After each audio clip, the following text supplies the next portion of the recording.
começaram às 9h30 da noite e terminaram há poucos minutos. Você acompanhou a vitória do Grêmio aqui no Sport TV contra o Juventude. Já já será nosso assunto aqui no Troca de Passes. Vamos ter o Odinei e a Calan participando com a gente. Mas vamos começar falando da vitória do Flamengo hoje sobre o Sampaio Corrêa. 2-0, volta a vencer no Campeonato Carioca e volta a utilizar praticamente os seus titulares. O Flamengo estava na sua pré-temporada ainda em Orlando, nos Estados Unidos. Fez 2 amistosos por lá. Fez a primeira rodada em Manaus do Campeonato Carioca com seus titulares e com o Tite. E hoje voltou a utilizar praticamente seu time titular. Tinham 4 poupados, o Fabrício Bruno, também na frente, né, o Cebolinha e o Pedro, e o Varela na lateral foram os poupados. De resto, basicamente o time titular, Conrado. E um Flamengo muito superior ao Sampaio Corrêa, que levou um tempo inteiro quase para atravessar o campo de jogo, né? O círculo central e tentar um ataque no campo do Flamengo. Que é o esperado, né? Como você disse, 4, né? Assim, pegar 4 do time titular, 10 é quase metade, né? Então dá para até dizer que é um time misto, mas aí depende do que a gente não sabe qual que vai ser o time titular, na verdade. O Flamengo tem muitas opções. Essa é a grande questão. Não dá para você apostar no time titular, dá para a gente saber o time que vem jogando. Mas a grande notícia, a gente está vendo ali embaixo, o gol de Bruno Henrique e Gabigol. Os dois foram titulares, um gol para cada um. Sabe o tamanho deles na história do Flamengo. Não é fácil botar esses caras no banco e o Tite está fazendo. Claro que quem está entrando tem muito mérito. O Pedro também é uma história enorme, mas o Cebolinha terminou o ano jogando bem, começou essa temporada jogando bem também, conquistou no campo essa vaga, mas mesmo assim, o Alex está aqui, sabe bem mais do que eu sobre isso. Nem sempre é assim. Às vezes a antiguidade é posto, tem hierarquia, tem quem já ganhou, o cara que tem o nome, porque ele fez por merecer esse nome também, ele conquistou esse nome. Não é fácil botar no banco. E eles hoje são bancos, mas aí tiveram a oportunidade de titular e os dois fizeram gols, né? E com certeza eles não estão felizes, eles não estão satisfeitos no banco. Então vai ter briga aí por esse time titular do Flamengo. Um elenco desse não tem como ser diferente. E essa que chegou a ser o gol dele aí, ó. Do Gabigol. O Gabigol voltando a marcar, né? Depois de 6 meses, praticamente, com bola rolando. O último gol, de fato, tinha sido em agosto contra o Coritiba, um gol de pênalti. Mas com bola rolando, já tinha mais de 6 meses. E essa, Bruno Henrique e Gabigol, que fizeram os gols hoje, chegaram a ser a grande dupla de ataque do Flamengo. No início desse elenco vitorioso, né? Nos últimos anos. E eram os titulares absolutos. Não se imaginava que talvez 5 anos depois, pensando em 2019... que eles começariam uma temporada sendo reservas dessa equipe, mas hoje deram ao torcedor aí algum motivo de comemoração, nem que seja por essa briga que o Conrado destaca, da gente ter essa competitividade dentro de um elenco cheio de peças de tanta qualidade, né, Alex? E assim, o Conrado foi muito feliz. Lógico que eles não estão felizes nem nada, e atleta grande usa desse tipo de sentimento para transformar em energia. É o que está parecendo esse começo de temporada. E, naturalmente, eles sempre, quando jogaram de titular, assim, raramente eles não entregaram, né? Impressionante. Sim. Tanto que hoje, da mesma maneira, acabam sendo protagonistas, uma segurança absurda. E o Bruno, eu acho que ele é mais matador do que o Cebolinha. E o Cebolinha, ele até, não vou dizer mais construtor. Construtor eu falo com a bola, de habilidade, de drible, né? Mas assim, então o Tite acabou gerando essa oportunidade para o Cebolinha. Até o ano passado foi meio ruim, praticamente geral, assim, do Flamengo, né? Então isso também dá uma baixada na guarda do pessoal. É porque acaba sendo, não desprazeroso, mas não é gostoso você jogar da maneira que estava o ano passado. E é importante essa resposta deles. Você vê o Gabigol também mostrando, treinando nas férias, volta um pouco antes. Esse nível de profissionalismo sempre teve, um momento ou outro que acabar não acontecendo, acho que não é nada demais. Mas eu acho que eles mostram, sim, que eles estão ali para serem utilizados. E imagina, cara, quem que você tira? Se você coloca eles, você tira de novo Cebolinha, você tira Pedro. Então é muito difícil. É o problema problema, entre aspas, né? Pro Flamengo, torcida do Flamengo, não é nenhum problema. Mas quem está escalando, passou por isso no Flamengo, que era a questão, o Pedro. Eu sempre falei isso, viu, Alex? Falei, gente, não é que o Pedro não pode jogar com o Gabigol. O Pedro jogar com o Gabigol é facílimo. Essa história de, o Pedro pode, é fácil. O negócio é, nesse elenco do Flamengo, você tirar um titular para botar o Pedro. Essa que era a questão. O Dorival só conseguiu, e aqui não é tirar nenhum mérito do Dorival, o Bruno Henrique se lesionou. E aí ele botou o Pedro. Eu não ia fazer isso? Qualquer técnico que não ia fazer isso. Inclusive o Dorival, nos 2 primeiros jogos, eu lembro bem disso, foi com o Vitinho antes e depois foi o Pedro. E agora é a mesma coisa. O Gabigol tá no banco. Não dá pro Gabigol jogar junto com o Pedro? Dá. o problema é que você tem que tirar alguém do time titular. Então, isso é um problema, entre aspas, mas para o Flamengo é ótimo, porque vai gerar isso aí. Você tem que estar bem, você tem que estar voando, tem que chegar antes, o Gabigol tem que estar magrinho. O que ele está fazendo agora, o famoso não faz mais que obrigação. Se ele fizesse, ele estava no final do ano. É um dos maiores ídolos da história do Flamengo. O tamanho do Gabigol, né, para o Flamengo assim, hoje mostra o número de crianças hoje lá no Mangueirão. E ele carrega do lado dele. E ele carrega tudo isso que foi ele que construiu. É isso. Ninguém É isso mais. que é bom lembrar. Não é à toa, né? Não foi dado, né, isso para ele. Aquilo que o Bernardinho, ele exemplifica, assim, em palavras que é fácil. Às vezes a gente pensa e não consegue.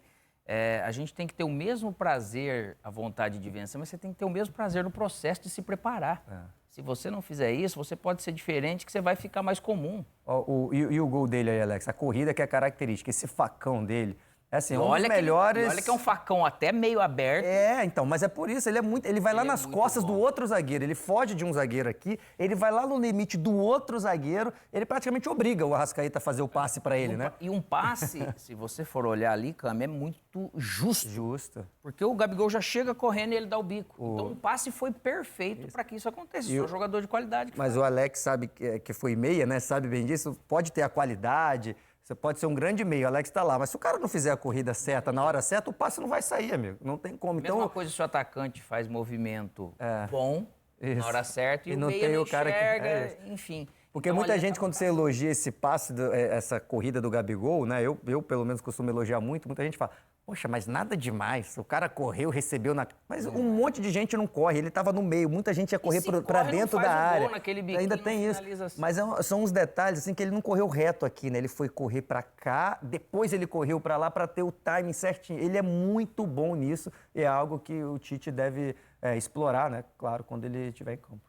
E detalhe desse lance também, porque você tem um entrosamento, né? Olha lá, onde ele vai lá atrás do outro entrosamento zagueiro. de Arrascaeta e Gabigol que se conhecem. Que o Arrascaeta sabe exatamente que ele faz esse facão, o Gabigol sabe que se ele fizer, o Arrascaeta vai dar o passe, e você precisa ter esse tempo de que os dois têm juntos também para uma jogada começa a sair perfeito. Perfeito. E outro detalhe, como o Arrascaeta estava vindo lá do lado esquerdo, né? Quando o Bruno Henrique joga, que o Alex trouxe aqui também, muda a forma um pouco do time jogar, né? O Tite querendo ou não. Ele, de fato, hoje mudou. É claro que o Bruno Henrique joga pela esquerda, mas ele não é um ponta esquerda de ficar lá grudado na lateral, como é o Cebolinha. É outro estilo, é muito mais atacante, vem por dentro. Então teve essa mobilidade do Arrascaeta cair pela esquerda, o Bruno Henrique vir por dentro, o Bruno Henrique pro lá, enfim. Passagem do Ayrton Lucas. Foi um time muito mais móvel que geralmente costuma ser os times que o Tite treinam, e principalmente esse do Flamengo, com o Cebolinha, que eu acho que é a forma que o Tite gosta mais de futebol, né? Que são os pontas abertos, marcando a mas... E teve também alguns cruzamentos, se for ver, para um time que tem qualidade para jogar com bola no chão, do Ayrton Lucas.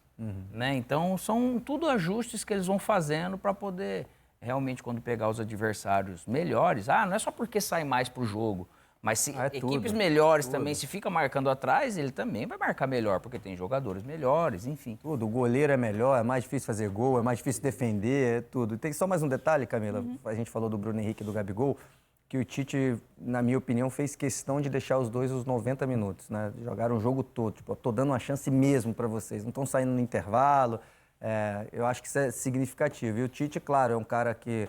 a gente sabe, além da toda a parte tática, entende muito de futebol, gere bem um grupo.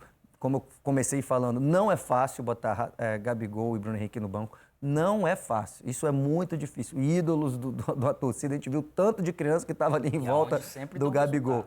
E aí, o Gabigol, na pré-temporada, né, na verdade, no fim de ano, chegou aí no podcast, falou que todo mundo já teve chance, todo mundo foi titular, menos eu. Deu uma reclamadinha, falou, não, vou tentar, faz parte, mas não estou feliz.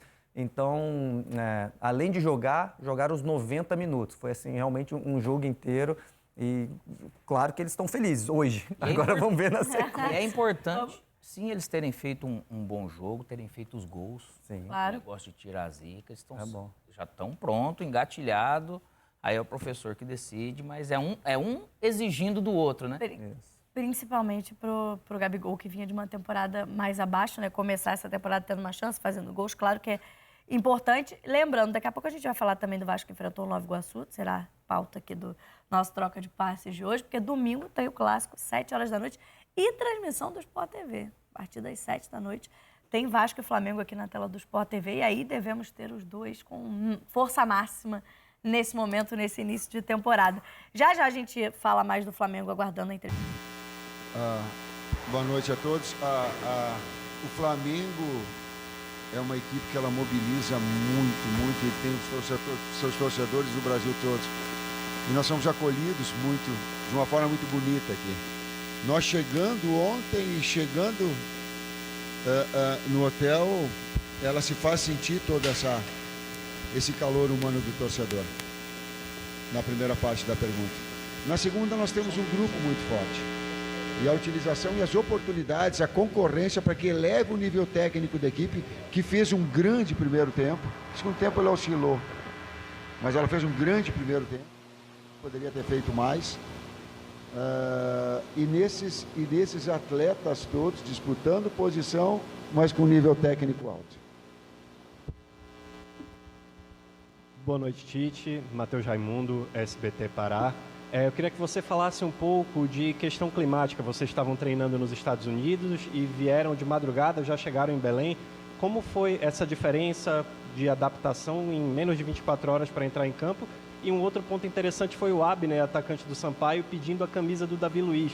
Ou seja, o Flamengo enfrentou um torcedor em campo. Queria que você falasse disso, que acaba sendo comum do Flamengo enfrentar jogadores que torcem para o próprio clube.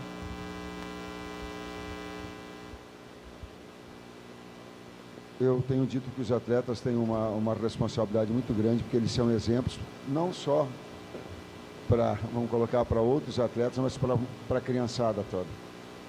Talvez o cara mais cascudo, o cara que já tem a cabeça feita, ele não dê tanto valor a isso. Mas eu, como educador, peço a eles constantemente que eles deem exemplo para essa garotada. Elas fazem do esporte uma ferramenta de educação. O esporte tem essa capacidade. O aspecto físico e viagens, olha o César balançando a cabeça, ele absorve, ele drena. A gente vem numa sequência de trabalho que eu confesso, eu acho que eles não estão vendo mais a minha voz, eles não querem mais ver nem as minhas cobranças. Todo mundo está querendo chegar em casa, ver a sua família, ver o seu amigo, ver os seus filhos e tal, e nem querer mais, porque o Vinícius está balançando a cabeça também, que também não me aguenta mais. Mas é o pessoal que esteve junto. Ela vai te desgastando. A necessidade hoje da gente jogar bem e vencer e pontuar e retomar pontuação dentro do Campeonato Carioca. Então,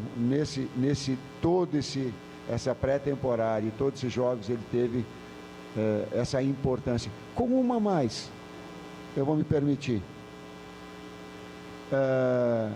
Quando a gente toma gol, a gente fala que está desequilibrado. Quando não se dá nenhuma chance ao adversário, como nós fizemos, ela tem que ter o reconhecimento. Futebol é equilíbrio, a ação defensiva é fundamental para te vencer jogo. Então, nós criamos, fizemos muito mais, mas não deu o adversário. No ano passado, nós sofremos em relação a isso. E nós temos que ter essa consciência de recomposição rápida para não dar chance ao adversário. Seja ele o Sampaio, seja ele o Orlando, ou os próximos jogos que possam vir.